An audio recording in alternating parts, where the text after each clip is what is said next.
Welcome back to the Warrior Minute. And yesterday we talked about the results being the fruits of your labor and creating the life that you're living inside your head. Today, I want to expand on that just a little bit more. And those results you're seeing, if you're anything like me, you're not really happy with where you're at in all areas of your life.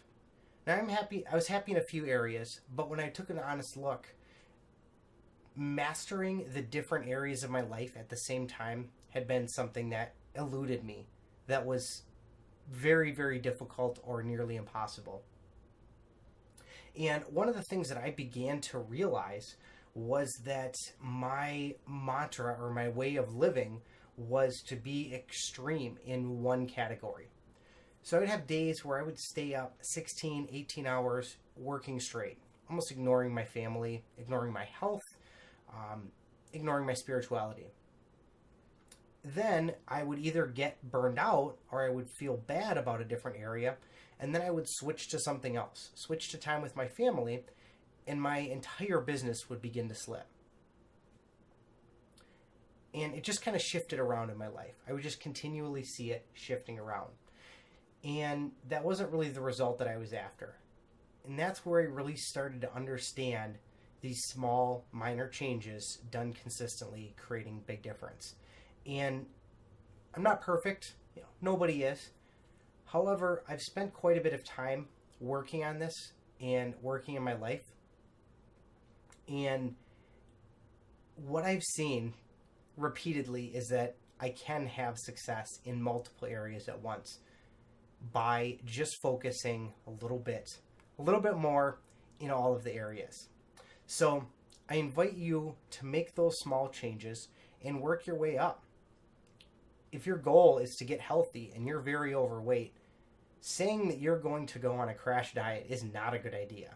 But saying, you know what, I drink 4 cans of pop a day, I'm going to cut it down to only 3, and that is your only goal for this week, that is a pretty damn good goal. And excuse my language if that rubs you the wrong way, but I want to get a point across. These small changes are what creates success. A crash diet causes a crash weight gain at some point in the near future, or just complete failure in the diet. Cutting out 1 can of pop is not really that hard. It's something that you can easily do. And I would bet you that after a week or two, you're going to be able to easily cut out another can. And maybe even cut it down to 1 can in a month.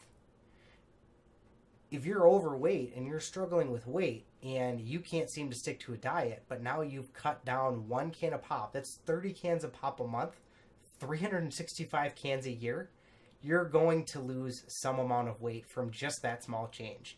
And you're probably not going to fill up on cake just because you did that. So this is what I want to get across. It's just these small changes are way easier to make. They're way easier to maintain.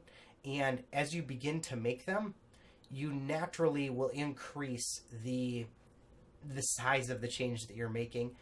But it's at a manageable pace. You're not going to go off the deep end at some point and just go back to the way that you lived. It's much easier to maintain. With that being said, take a look again at your results and what you thought about yesterday, the changes that you can make. And here's what I want you to do. I want you to sit down today and decide, what are you committed to doing today to improve your life? What is that one small change? I'd love to hear from you. I'd love for you to share your story. But if it's something private, that's just fine. But you need to make this commitment to yourself. You owe it to you. Nobody else is going to take care of you the way that you can. So do this for yourself and enjoy the results that you can have long term. Thank you so much for watching. We'll see you tomorrow.